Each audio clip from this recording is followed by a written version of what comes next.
Hey, what's up, everybody? I'm here to give you guys my Fear the Walking Dead Season 2, Episode 14 review, and this episode is called Wrath, which kind of ties into the episode.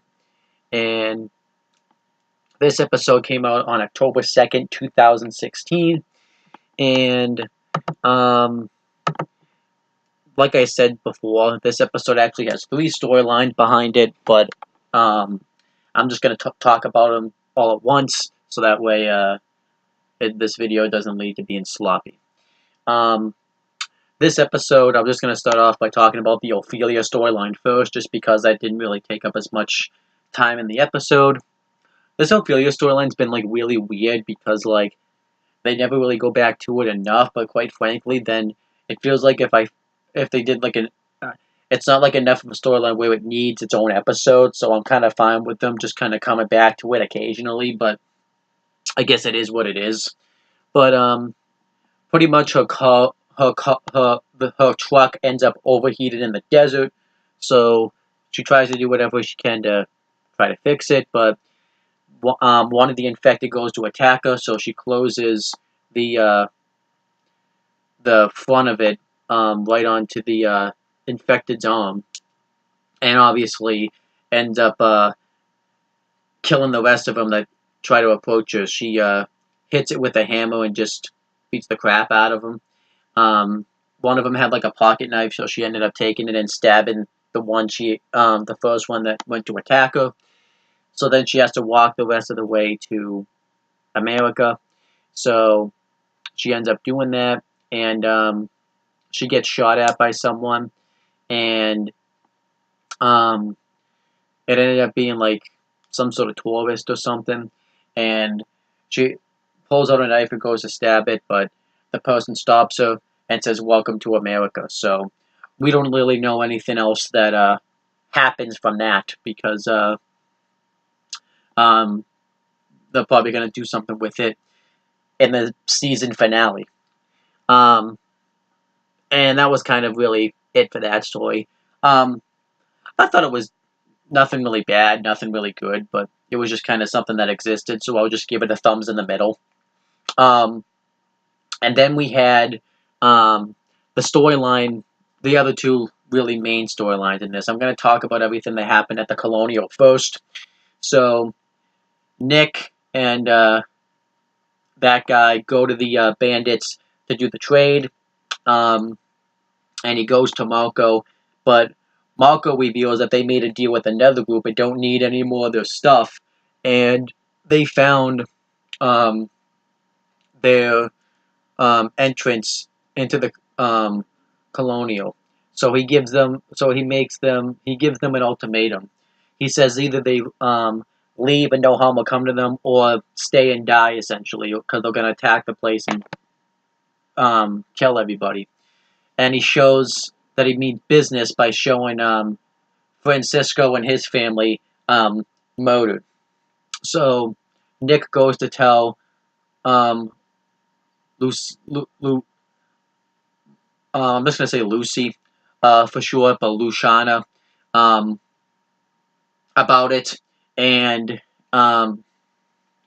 Luciana and Nick try to urge Alejandro to tell everybody to leave, but Alejandro doesn't want anybody to leave, and one of the infected pops out and tries to attack Nick, but Alejandro does the best he can to stop him, and Alejandro ends up getting bitten, and Nick and the infected end up like falling off the floor in the medical office, and it ends up biting somebody's nose off, and then it ends up biting the nurse, um, and Nick kills it by jamming his fingers into his eyes and just sticking it right through where its brain would be.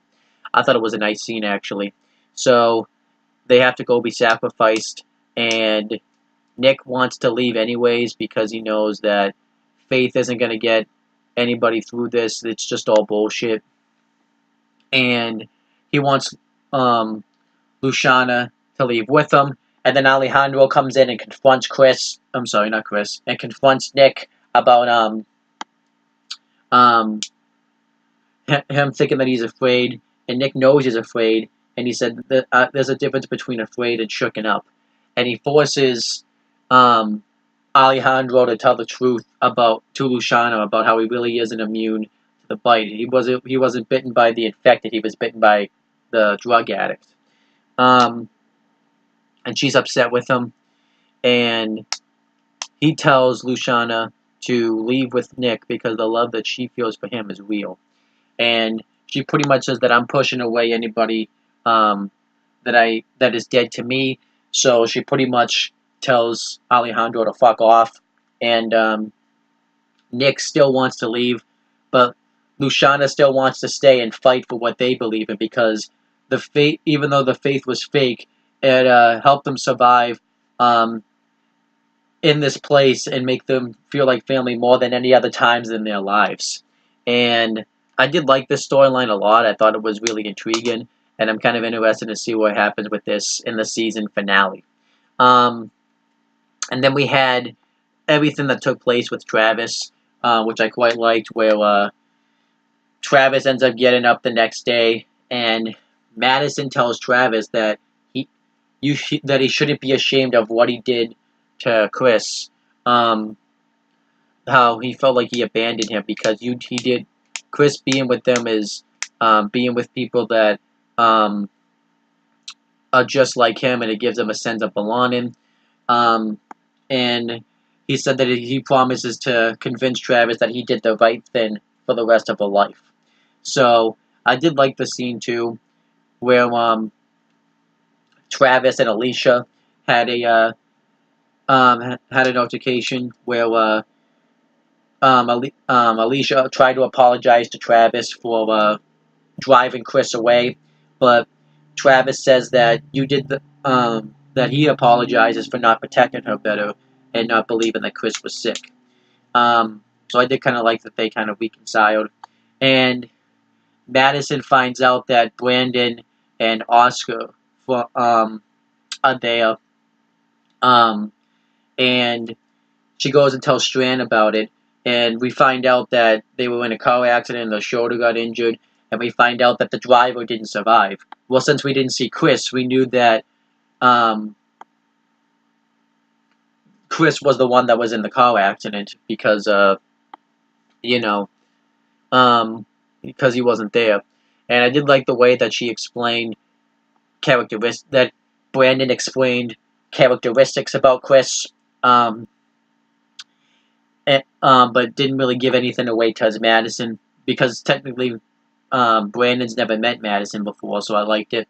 And she goes and tells Strand about it and questions if she should tell Travis what happened, but Strand says that she shouldn't because Chris being out there will give Travis a sense of needing to want to stay alive because Strand lost his when he ended up having to kill his partner, and it gives Madison purpose. So Brandon ended up dislocating his shoulder, so they were going to tend to him, but everybody that was there gets pissed off about it, so they're about to kick him right out of the community. But then when Travis sees them, he comes down and questions where Chris is, and they fix his shoulder first, and he pretty much tells the whole story how, Chris had offered to drive, and the car ended up rolling over, and they ended up Chris ended up dying from the crash, and we think that they've told the truth, but then Travis ends up locking the door and forces them to tell what really happened, and beats the crap out of them. And Brandon agrees and says that what really happened was they just put Chris down. He ended up just getting injured and just put him down, just like they did to James in the last episode. So Travis beats the crap out of him mercifully and just beats the absolute shit out of him, and ends up killing him, and that was essentially the end of the episode. Overall, I gotta say, this episode I thought was really good. I thought it was a really good character arc for Travis, where he just ended up completely breaking down. I even liked the storyline with that happened at the Colonial with Nick and kind of what they're setting up there. And the Ophelia storyline wasn't that bad, so I thought this episode was actually really good. and I can't wait to see the season finale. So I'm gonna go watch that now. But if I had to rate this episode, I'm gonna give it a B. I think it's a really good episode. I would definitely recommend it. So I'm gonna give this episode a B. And the critics agree with me. They also gave it a B, and people on IMDb gave it a 7.6 out of 10. The highest rated somebody gave it was an 8, and the lowest rated somebody gave it was like a 3. But his review just doesn't even make any sense, so I'm not even gonna go based on that. So whatever. But that's pretty much the end of this review. I'm gonna watch the season finale and see how that is, and then I'll come back on here and review it. So that's pretty much it, guys. Thank you guys for watching this video. Please make sure you guys like, comment, and share this video so people will watch it. Make sure you guys subscribe to this channel for more content and click on the bell, so that way every time I upload a video, you guys will get the notifications for it. Make sure you guys do the same thing for my CM Brothers YouTube channel. And that's pretty much it, guys. Talk to you.